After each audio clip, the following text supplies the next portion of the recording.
BFM Business présente Edwige Chevrillon, la grande interview. Bonsoir à tous, bienvenue dans la grande interview.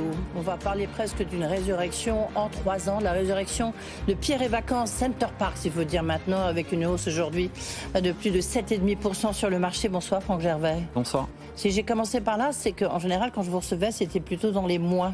Parce que c'est vrai que Pierre et Vacances a connu des moments extrêmement difficiles. Aujourd'hui, alors c'est vrai qu'il y a une perte semestrielle encore, mais vous avez eu votre Capital Market Day. On peut dire que tous les clignotants sont au vert pour Pierre et Vacances Center Parcs. Oui, on peut dire ça. Et donc c'est un vrai travail collectif qui est couronné. Et donc si on prend quelques chiffres, on a annoncé ce matin pas mal de choses, nos résultats semestriels. Oui. Alors vous disiez, ils sont en perte, toutes légères pertes, et c'est en fait normal, nous, parce qu'on a un cycle saisonnier, un Vous avez un exercice décalé en plus, oui. On a un exercice décalé, mais surtout, il s'améliore de 25 millions en termes de résultats par rapport à l'an passé. Ça, c'est le premier point positif.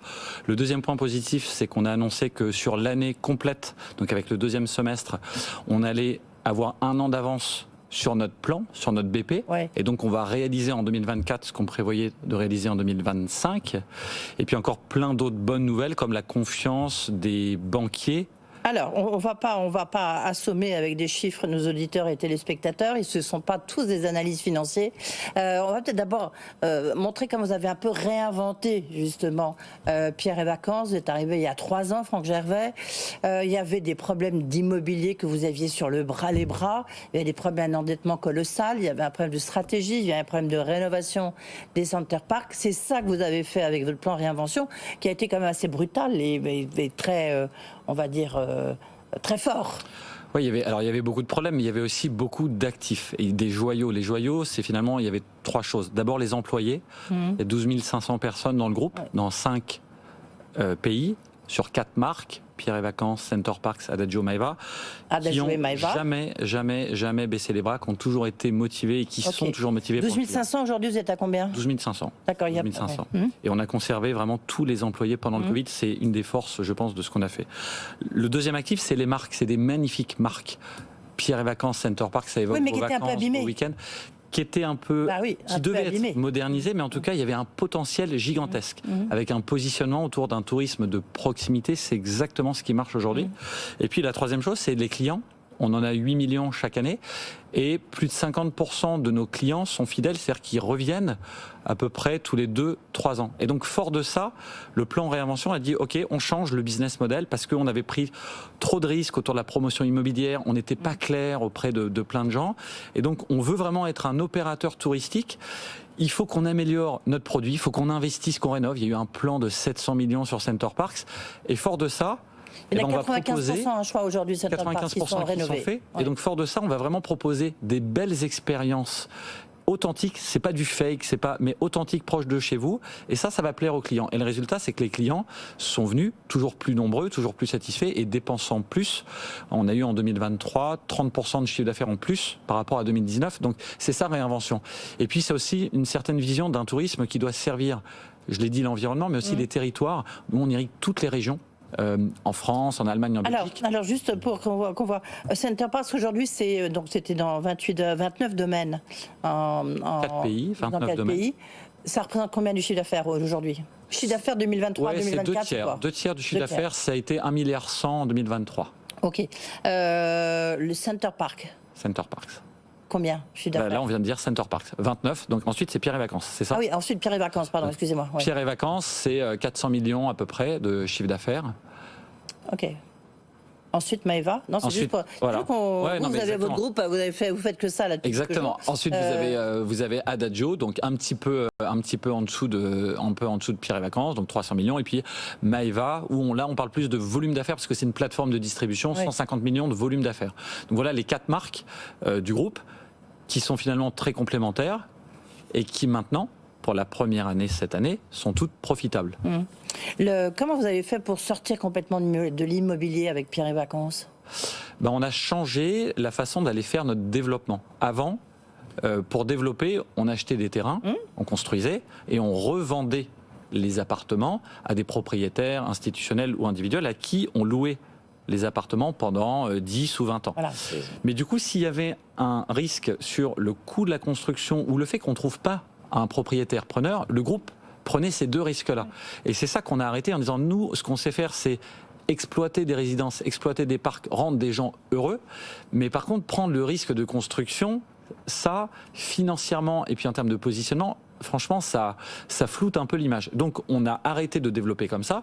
Et donc, le risque, c'était de dire, du coup, on ne développera plus. Du coup, c'est quoi Pierre et Vacances? Alors, du coup, Pierre et Vacances, c'est simple. Aujourd'hui, c'est 200 résidences, Pierre et Vacances, en France et en Espagne, donc montagne, littoral. On a eu un gros travail pour être plus sélectif sur le stock existant parce que des travaux de rénovation, d'entretien n'avaient pas été faits pendant des années et donc il a fallu qu'on soit un peu sélectif sur le stock.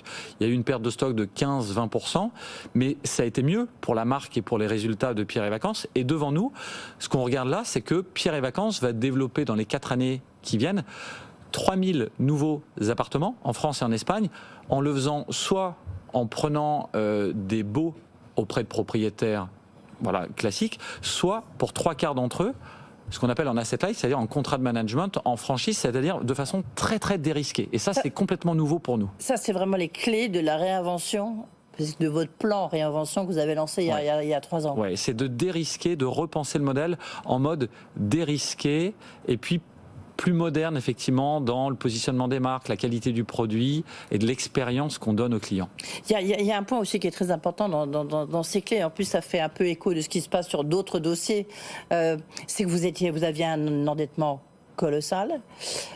Aujourd'hui, vos principaux actionnaires, ce sont vos créanciers ou vos ex-créanciers qui ont transformé en capital. Exactement. En fait, on avait beaucoup de dettes, c'est normal parce que pendant le Covid, le groupe avait doublé sa dette.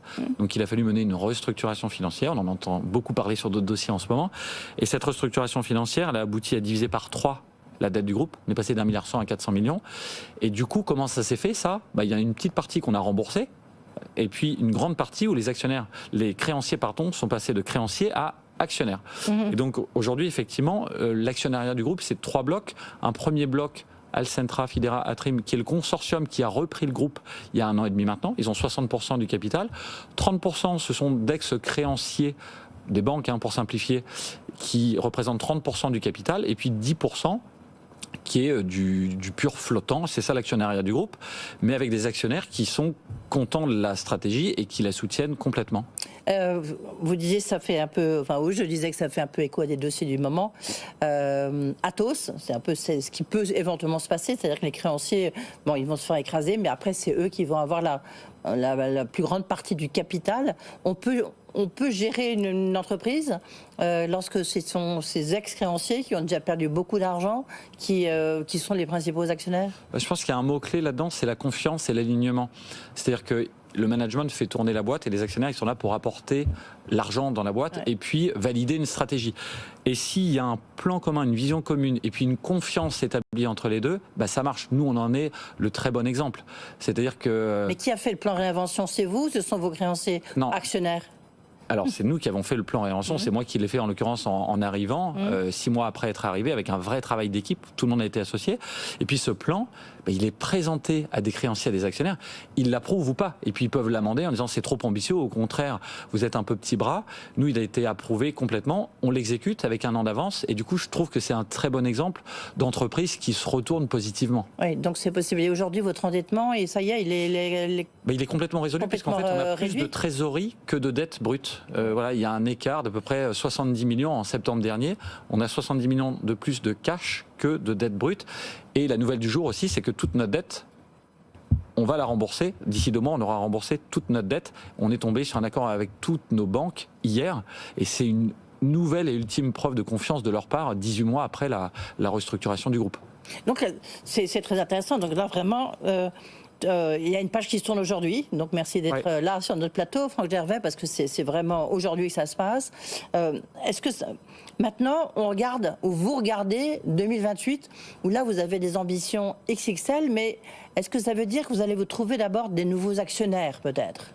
Non, pour le coup, pas du tout. Enfin, nous on lit pas du tout les 2 sujets. Nous on veut amplifier le... Non, mais peut-être que vos créanciers, les banques qui sont devenus actionnaires, se disent maintenant, ça y est, le job est fait, vous êtes en bourse, votre cours est quand même beaucoup plus honorable qu'au début. Après, vous leur poserez la question. Après, nous, le but, vraiment pour nous, c'est de dire, on a des actionnaires qui soutiennent la stratégie, c'est le cas de 100% de nos actionnaires. Et donc, ce qu'on a présenté ce matin, c'est de dire, en 2024, on va arriver avec 1 an d'avance dans l'exécution de notre plan. Est-ce que dans les prochaines années, on va continuer à prendre 1 an d'avance? La réponse, c'est oui, parce qu'on a annoncé effectivement qu'en 2026, le groupe ferait 200 millions d'EBITDA pour 2 milliards de chiffre d'affaires, 10% de marge. J'allais dire, c'est assez usuel dans l'industrie, mais le groupe vient de très loin. Et donc, je trouve qu'effectivement, ça met tous les clignotants au vert. Des clients qui sont satisfaits aussi, pour nous ça c'est très important, des propriétaires qui viennent et qui disent, qui toquent à la porte en disant, moi je veux mettre la marque Pierre et Vacances, la marque Center Parcs sur mon actif.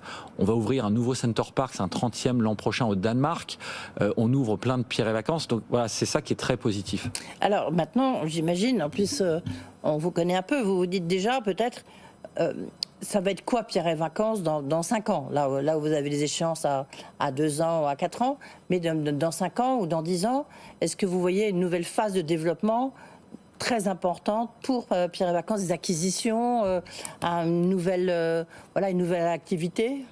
Alors ce qui est nouveau effectivement aujourd'hui, en ayant un peu les moyens de nos ambitions, c'est que le groupe il est complètement sauvé, rétabli, en très bonne santé. Alors après on reste très vigilant, enfin vraiment l'humilité nous caractérise, venant d'où on vient, on reste très humble.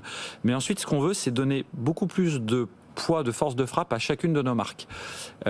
Et elles sont complémentaires, mais elles sont aussi différentes. Si je vous prends Maeva d'un côté, qui est une plateforme de distribution servicielle, on va dire un Booking ou un Airbnb à la française, 150 millions de volume d'affaires, on veut l'emmener vers 300 millions de volume d'affaires. Ça peut passer effectivement par des acquisitions pour mettre toujours plus d'inventaire dans cette plateforme, la nourrir, parce qu'on a une pépite technologique. Et donc on a ouvert aux Pays-Bas, il y a 4 mois, cette plateforme Maeva, et donc on se dit, on va ouvrir un 3e, un 4e pays, c'est ce qu'on est en train de faire, et est-ce qu'il n'y a pas des acquisitions qu'on peut faire? Et on a acquis une dizaine d'agences de location qui maintenant viennent nourrir l'inventaire de Maeva, et donc quand vous venez en vacances, on vous accueille dans un de nos 100 points physiques Maeva, alors que c'est une plateforme technologique, donc beaucoup d'ambition. Center Parcs, lui, c'est quoi? C'est comment est-ce qu'on réalise plein de développements, plein d'extensions de nos Center Parcs existants. Donc là, il y en a bientôt 30. L'ambition, c'est de monter quoi? L'ambition, nous, c'est d'en ouvrir un tous les 2 ans. Donc là, on va faire le Danemark, ensuite ça va être l'Allemagne, on a des projets en Italie, donc ça c'est assez coûteux, mais de nouveau c'est un propriétaire qui va investir. Par contre, nous on souhaite l'accompagner pour toujours rénover, maintenir nos cottages. Alors, on maintenait pas assez, on dépensait pas assez d'argent dans le passé pour ça. Investir dans le digital, investir dans les équipes, ça c'est le plan de Center Parcs. Et Pierre et Vacances, 2024 est une année exemplaire pour Pierre et Vacances. Pourquoi? Parce que c'est la dernière année où le stock, le nombre d'appartements de Pierre et Vacances baisse. J'ai dit depuis 3-4 ans ça baissait parce qu'on a fait un peu un choix, un tri dans ce qu'on avait. Et à partir de cette année, dès cette année, on va monter. Et donc on a un stock de Pierre et Vacances qui va croître de 3000 unités entre 2024 et 2028. Et on a sur une main, on a 5 doigts. Est-ce qu'il y a une 5e activité qui peut que vous avez en ligne de mire? Donc il y a un groupe au-dessus de ces 4 marques, ça fait les 5 doigts. Mais pour finir sur Pierre et Vacances, et vous disiez, mais c'est quoi les ambitions? Il y a 50 millions d'investissements qui sont nécessaires dans le plan pour Pierre et Vacances. Et on est capable de les mettre pour Pierre et Vacances et de dire aux propriétaires, regardez, quand il faut rénover les appartements, désormais on vous accompagne. Ça n'a jamais été le cas dans le passé. Désormais, on vous accompagne. Et d'ailleurs, le montant qu'on met, c'est à peu près 2/3 du montant et le propriétaire met 1/3 du montant. Mais est-ce que justement le tourisme a été au rendez-vous? Alors on parlera des Jeux Olympiques dans un instant, Franck Gervais, mais est-ce que là, dans les derniers mois, parce que on sait qu'il y a un problème de pouvoir d'achat des Français, mais j'imagine aussi en Europe, est-ce que ça vous a impacté ou pas du tout? Non, ou au contraire, votre réponse et votre offre, elle répond à cette question de crise du pouvoir d'achat? Oui, c'est plutôt ça, effectivement. Nous, on a vraiment une offre qui est abordable. Il y a un prix à avoir en tête, c'est que la dépense moyenne par client et par jour dans un Center Parcs, tout compris, c'est 80 €. Ouais. Franchement, 80 € quand vous regardez le prix d'un hôtel, le prix d'un billet d'avion. Donc on reste abordable et on veut rester abordable, même si on est monté en gamme. Et donc comme on est proche aussi, ça veut dire que les dépenses de transport sont pas très élevées. Donc notre positionnement fait que on est vraiment fort, y compris dans des périodes de crise. Maintenant, le tourisme, le travel revenge, il a valu pour tout le monde. Et donc il y a eu vraiment un afflux de dépenses touristiques post-Covid, c'est certain.